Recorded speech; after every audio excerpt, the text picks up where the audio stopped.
Hello and welcome to episode 38 of the Wisdom from the Akasha podcast. My name is Susie. I am your host and I am an Akashic Records teacher and practitioner. Last week we talked about shadow work, and one of the things that I mentioned in that podcast was a process called soul fragmentation. So today I wanted to do a little bit of a deeper dive into what soul fragmentation is, how you can know if you have experienced soul fragmentation, and go into a little bit of detail about soul retrieval.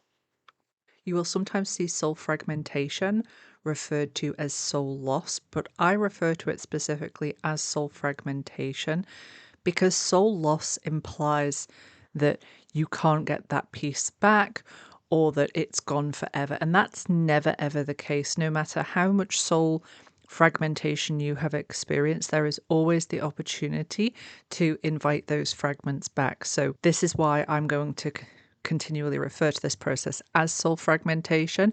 I just wanted to highlight that if you see people talking about soul loss, this is normally what they are referring to. Before I get into the specifics of soul fragmentation, please remember that it is completely normal for a soul to go through a division process. When you as a soul leave source, you have not individuated into the individual soul that you are now. There is a process of division that goes on from that departure from source throughout multiple layers of division. This is where you will see soul groupings. This is where you will see different levels of collective consciousness. So for the soul to divide, for it to break into different pieces, is a completely normal thing. However, when it comes to soul fragmentation, we're referring specifically to the fractal, the individual fractal of you that is manifested into this current reality. So for clarity's sake, only a fractal of your individual fragment is contained within your light grid. What you are doing on your spiritual journey is you're clearing out that light grid and you are embodying more of that soul. Okay. Now, when soul fragmentation happens, we are referring to the portion, so that fractal of the fragment, going off and splitting away from the fragment. I hope that this is making sense with all the fractals and fragments. But I just always want to reiterate the fact that this process is normal and that your entire soul is not embodied at this time because the physical body couldn't hold it. Your soul is so high vibrational, connected to so many different collective consciousnesses that it would just be impossible. When people refer to the higher self or the soul, they're referring to that part which has sent a fragment down to be embodied in this incarnation. When you experience something traumatic, and this can be any level of traumatic, there is a process by which the fractal can further fragment.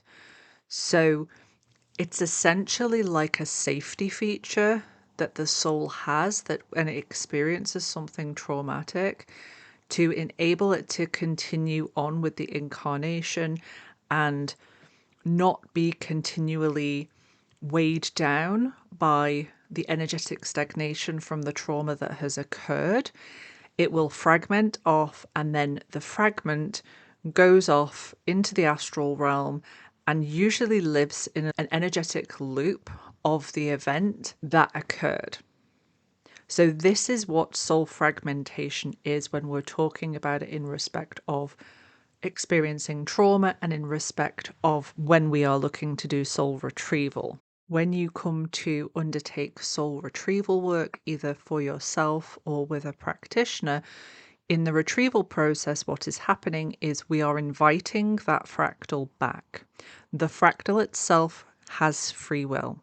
So it can choose to come back and it can choose not to come back. And we'll talk a little bit more about that later on. But for now, Just understand that the process of soul retrieval is the invitation back to the fractal, which has free will. Now we understand a little bit better about what soul fragmentation is in this context. Let's take a look at the signs of soul fragmentation so you can feel into whether or not you have experienced soul fragmentation, and then you may want to work to invite those fractals back, those fragments back. First one, most obvious sign that I come across with clients is memory loss.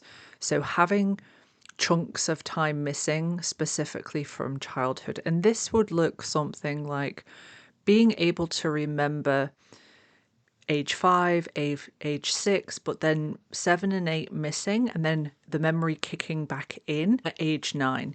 This is because when that fragment breaks off, what happens is it takes with it the memories and the emotions, so the energetic stagnation of the event with it.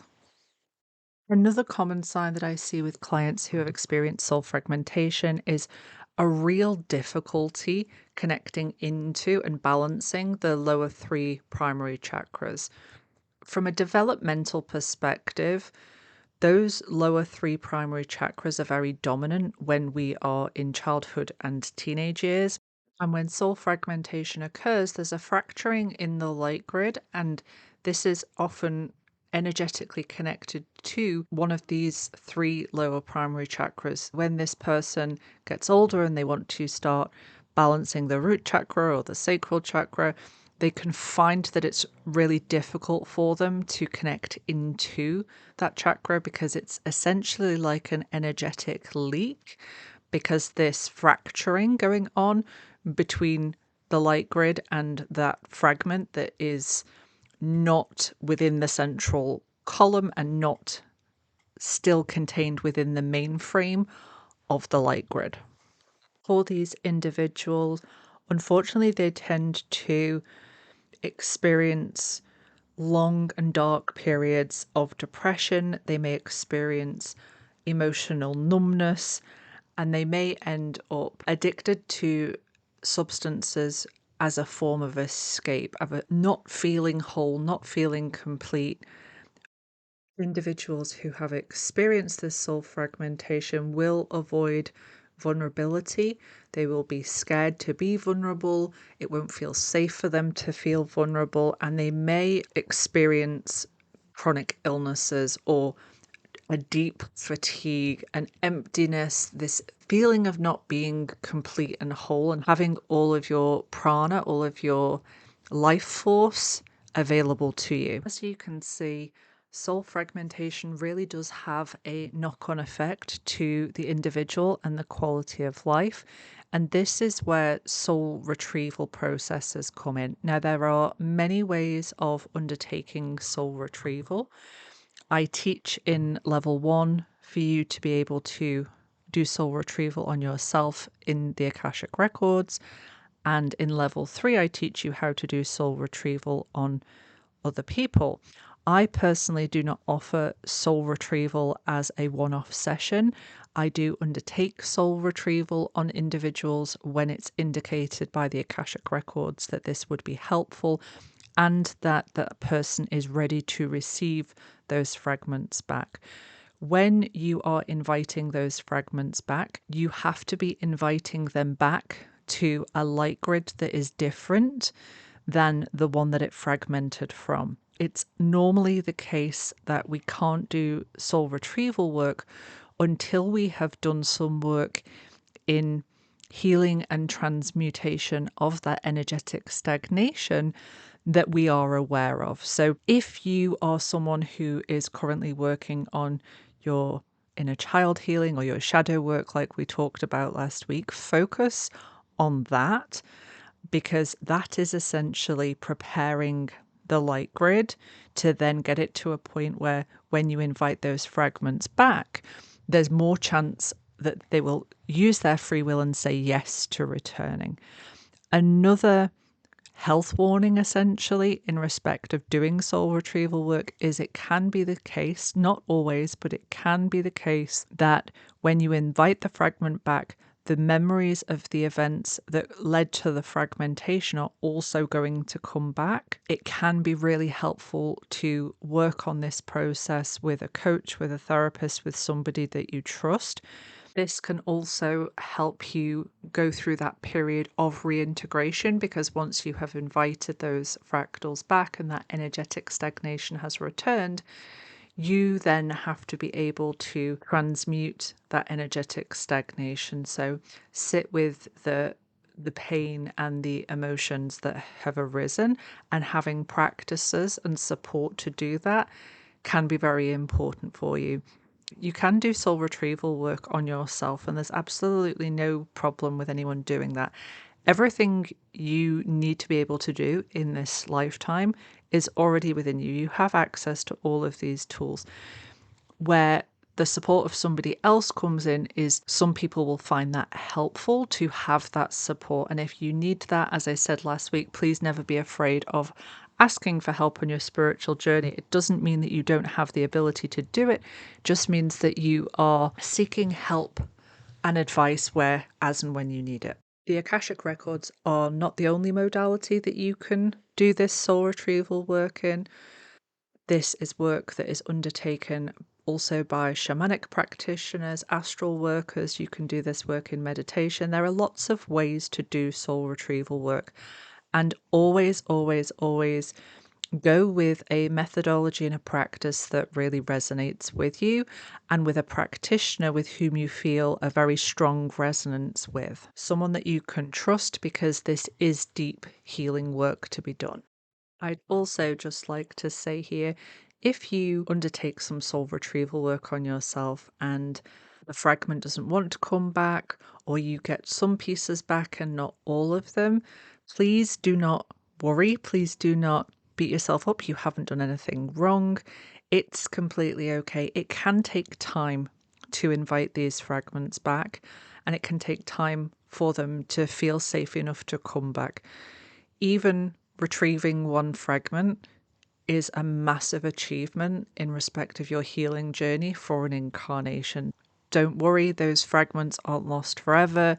This is not a you do it once and never have to do it again. You can go back to this process anytime that you're feeling like it's time, anytime you're feeling like, right, my energy bodies are good, I can just go and see if there are any fragments that want to come back. This is deep work, so give yourself that time. Have patience with yourself and with the fragments, and just understand that this is part of the process to call those back in.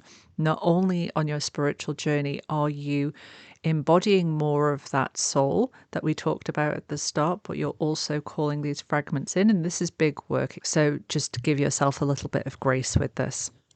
I hope that this episode has been helpful and has shown you that there are many, many ways that you can use the Akashic Records as a support on your spiritual practice. The Akashic Records are not just about past lives. They're not just about going in and asking questions and getting some guidance. They are that, and it can be great, but there are so much more to the Akashic Records.